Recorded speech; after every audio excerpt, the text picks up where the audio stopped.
नमस्कार, मी अश्विनीताई. माझ्या यूट्यूब चॅनलमध्ये तुमचं स्वागत आहे. तर आज आपण बनवणार आहोत कुरकुरीत शेव. तर आपण हे शेवची रेसिपी आपण आता बघूया.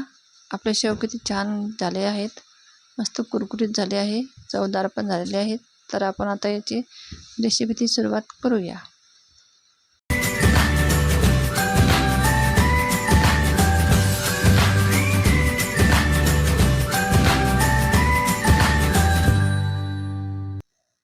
तर आपण आता साहित्य बघून घेऊया. हे बेसन घेतलं मी अर्धा किलो. बारीक बेसन आहे, हे बारीक दळून आणलेलं, चाळणीने काढून घेतलं. आणि ह्या 15 लसूण पाकळ्या घेतल्यात. काली मिरी घेतली 10-12. आणि हा ओवा घेतला. आणि हे मोहनासाठी तेल, मीठ चवीपुरतं. आणि हे लाल तिखट घेतलं मी 1-1.5 टीस्पून लाल तिखट. आता हे आपण सगळं साहित्य मिक्सरला फिरून घेऊया. आणि हे तेल आपण या बेसनामध्ये मोहनासाठी टाकूया. तर हे आपल्याला असं मिक्सरमध्ये फिरून घ्यायचं आहे. आणि आपल्याला याची बारीक पेस्ट करून घ्यायची आहे. आणि ती पण आपल्याला चाळणीने काढून घ्यायची आहे. आपण लाल तिखट टाकूया. आणि हे बेसन आपण बारीक दळून घेतलेलं आहे, एकदम बारीक. तर आपण हे बेसनामध्ये तेलाचं मोहन टाकूया. आणि एकदम पातळ असं भिजून घेऊया. आपले शेव पण असे कुरकुरीत होता, मस्त खुसखुशीत कुरकुरीत होतात मस्त आपले शेव. तर आपण आता हे झाकण लावून आता हे मिक्सरला बारीक फिरून घेऊया. आणि चाळणीने हे पण गाळून घेऊया पेस्ट. तोपर्यंत आपण आता मीठ पण टाकून घेऊया आपण त्याच्यामध्येच. असं पूर्ण आपलं साहित्य टाकून घेऊया. आणि आपण आता हे याच्या बेसनामध्ये आपण मोठ्या भांड्यात टाकत आहे मी. छोटं भांडं घेतलेलं होतं मी, आता मोठ्या भांड्यात टाकत आहे मी. आता याच्यामध्ये मी तेल टाकूया मोहनासाठी. आणि ते पूर्ण असं मिक्स करून घेऊया. मिक्स करून असं पूर्ण हाताने पूर्ण त्याच्या गुठळ्या मोडूया. आणि असं पूर्ण मिक्स करून घ्यायचं तेल. आपलं तेलच थंडच तेल आहे, ते गरम केलेलं नाही आहे. तर पूर्ण असं मिक्स करून घ्यायचं. पूर्ण एकजीव झाला पाहिजे ते तेल आणि ते बेसन. असं पूर्ण असं सारखं हे करून घ्यायचं. तुम्हाला वाटलं तर तुम्ही परत चाळणीने गाळून घेऊ शकता, पण मी हातानेच मिक्स करून घेत आहे. आणि आपण आता हे पूर्ण मिक्स करून झालेलं आहे. आता आपली पेस्ट आपण तयार केलेली आहे लसणाची. तर ती पेस्ट आपण आता चाळणीने आता हे गाळून घेऊया आपली पेस्ट. या चाळणीने, बारीक चाळणीने अशी गाळून घेऊया. म्हणजे आपल्याला शेव म्हटल्यानंतर बारीक चाळणीने करायची आहे ना, तर आपल्या याच्यात एक गुठळी पण नाही आली पाहिजे, किंवा काही आलं नाही पाहिजे, ओवा वगैरे. हे ते पूर्ण बारीक केलेली पेस्ट आहे मी. आता थोडं पाणी टाकून अजून थोडी काढून घेऊया. थोडं पाणी टाकून आपले हे अर्धा किलोची शेव बनणार आहेत. अर्धा किलो बेसन पीठ घेतलं होतं मी. आता थोडं थोडं पाणी करून असं टाकून घ्यायचं आहे. आपण याच्यात सगळं सामान टाकलेलं आहे.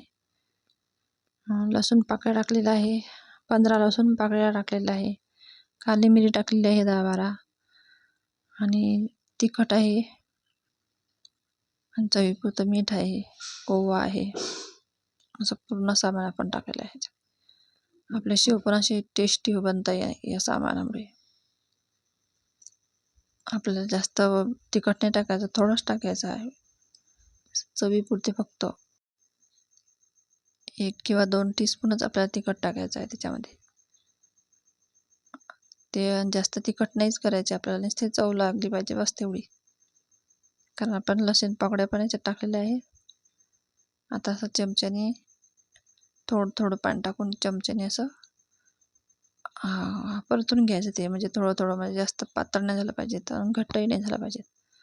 असं थोडं थोडं थोडं थोडं पाणी टाकायचं आणि असं भिजवून घ्यायचं. ते घट्ट गोळा पण नाही बनवायचा आपल्याला, चमच्यानंच मिक्स करून घ्यायचं आपल्याला. असं पातळ ठेवायचं आपल्याला. हे असं पातळ झालं पाहिजे. असंच पातळ ठेवायचं आपल्याला.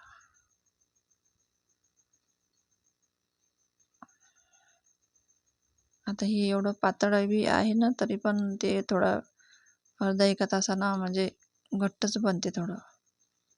असंच पातळ बनायचं आपल्याला. आपण हे अर्धा तास ठेवू पण शकतो असं सारण हे बनवून. बघा असं झालेलं आहे पातळ. एवढं पातळ मी भिजवलेलं आहे. आता अर्ध्या तासाने बघा कसं गोळा हातामध्ये येतो तो. तर आपण आता या साच्यामध्ये हा गोळा आपण आता टाकणार आहे शेवाच्या. शेवाच्या साच्यामध्ये हा गोळा टाकायचा आहे. असा लांब गोळा करायचा हातामध्ये आणि असा टाकायचा त्याच्यामध्ये.